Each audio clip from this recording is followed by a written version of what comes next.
Baik, selamat siang. Perkenalkan, nama saya Fibrin Sebastian P. Girsang, NIM 2005531030. Izin kepada dosen pengampu Profesor Dr. Cokorda Gede Tirta Dindia STMT dan juga teman-teman. Di sini saya akan mempresentasikan tentang bab 11 yaitu proses kimia dari buku Manufacturing Process karya James G. Brala.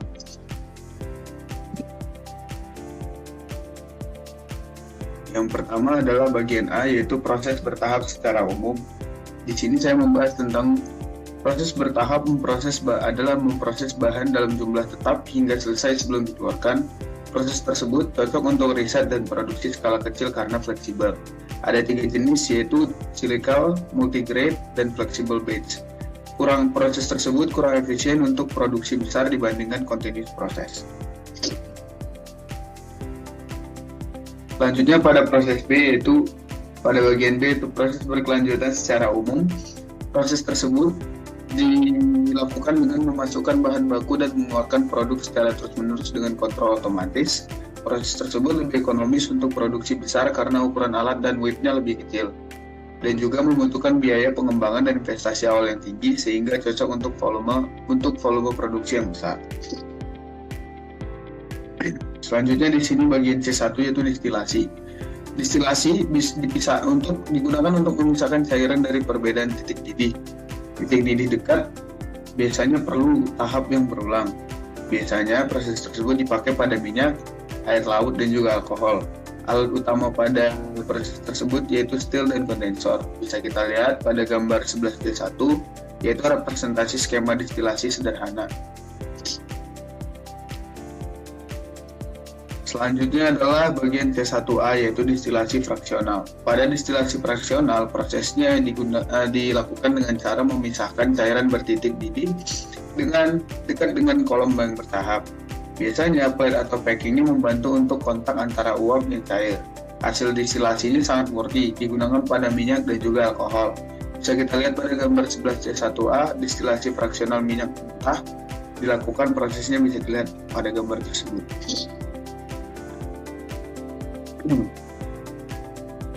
Selanjutnya distilasi kilat. Pada proses distilasi kilat tersebut, distilasi kilat digunakan untuk menguapkan sebagian campuran dengan penurunan tekanan. Uap dan cairan terpisah di flash drum dan digunakan pada minyak, alkohol, dan juga desalinasi. Bisa kita lihat pada gambar 11C1, yaitu representasi skema distilasi yang dilakukan secara kilat. Selanjutnya pada D1 yaitu penghancuran, yaitu proses tersebut dinamakan dengan crushing atau penghancuran yang dilakukan dengan tekanan kuat yang dilakukan secara perlahan. Selanjutnya adalah jaw crusher, yaitu memakai plat bergerak untuk memecahkan batu. Selanjutnya ada proses giratory atau cone crusher, yaitu proses yang dimana memakai kerucut berputar untuk menghancurkan material. Biasanya dipakai sebagai primary dan juga secondary crushing untuk bantuan. Bisa kita lihat pada gambar 11D1 adalah tipe penghancur rahang yang tipe black. Bisa kita lihat pada gambar tersebut. Gambar tersebut saya ambil dari buku karya James G. Brala yang diambil dari Metso Minerals Oil. Selanjutnya pada gambar D2 yaitu penghancuran kedua. Bisa dilihat di sini adalah gambar dari roll crusher. Selanjutnya pada bagian D3 yaitu proses menghancurkan. Pada proses menghancurkan atau pulverizing ini, di proses tersebut berfungsi untuk menghasilkan ukuran dengan impact, gesekan, dan juga tekanan, yang dimana alat utamanya adalah hammer mill, ball atau rod atau tube mill, roller, dan ball race pulverizer. Sistemnya bisa open circuit atau juga closed circuit. Bisa kita lihat pada gambar 11D3, yaitu sebuah mesin penggiling tabung dengan 3 kompartemen. Yang pertama ada feed, rotating tube mill, dan juga bearings.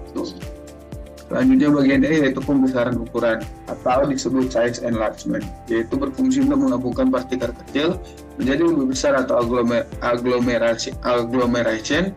Metode tersebut menggunakan metode agitation atau granulasi dan juga compression atau tablet atau pellet.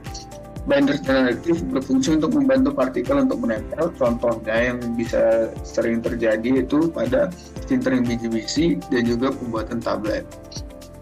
Selanjutnya adalah bagian F yaitu fermentasi. Fermentasi adalah penguraian bahan organik tanpa oksigen oleh mikroorganisme. Umumnya, Proses tersebut menghasilkan gas, contohnya gula yang menjadi alkohol ditambah dengan karbon dioksida. Digunakan untuk membuat alkohol, roti, etanol, bahan bakar. Produk lainnya yaitu laktat, butanol, aseton, MSG, dan juga asam asetat. Fermentasi tersebut ada fermentasi jamur yang berfungsi untuk menghasilkan enzim, asam sitrat, antibiotik, vitamin B2 dan B12. Selanjutnya adalah bagian H, yaitu penyulingan minyak bumi dan petrokimia. Petroleum atau petrokimia adalah campuran hidrokarbon padat, cair, dan gas dari bawah tanah. Proses pemurniannya menghasilkan bahan bakar, pelumas, pelarut, dan petrokimia. Proses refinery berfungsi untuk separasi, konversi, dan juga treatment kimia. Kilangnya dirancang untuk jenis crude tertentu namun tetap fleksibel untuk mengikuti kebutuhan pasar. Selanjutnya pada bagian I4, yaitu reaksi gas, cairan, dan juga benda padat. Pada proses tersebut, reaksinya itu memakai padatan sebagai reaktan atau katalis. Trickle bednya terbagi menjadi gas dan cairan melewati bed padat. Fluidas bednya terbagi menjadi partikel kecil yang terfluidasi untuk memproses minyak, limbah, dan juga batu bara.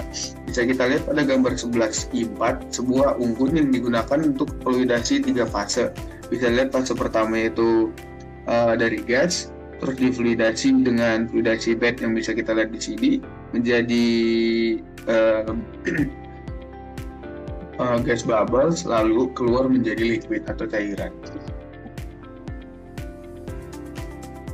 Selanjutnya adalah pada bagian J, yaitu metode perpindahan panas. Pada metode perpindahan panas atau heat exchanger ini, terutama shell dan tube, digunakan biasanya untuk memanaskan atau mendinginkan fluida.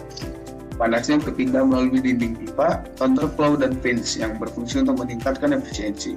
Biasanya proses tersebut dipakai untuk pemanasan, pendinginan, dan perubahan fase atau evaporator kondensor. Umumnya berada di kilang minyak, mesin AC atau refrigerasi, dan juga proses kimia lainnya. Bisa kita lihat proses heat exchanger ini pada gambar 11D, yaitu di mana terjadi penukaran kalor dan tubular cair ke cair. Selanjutnya pada bagian K, yaitu ekstraksi dan pemulihan logam dari biji. Pada proses tersebut, ekstraksi logam terdiri dari konsentrasi biji dan juga refining.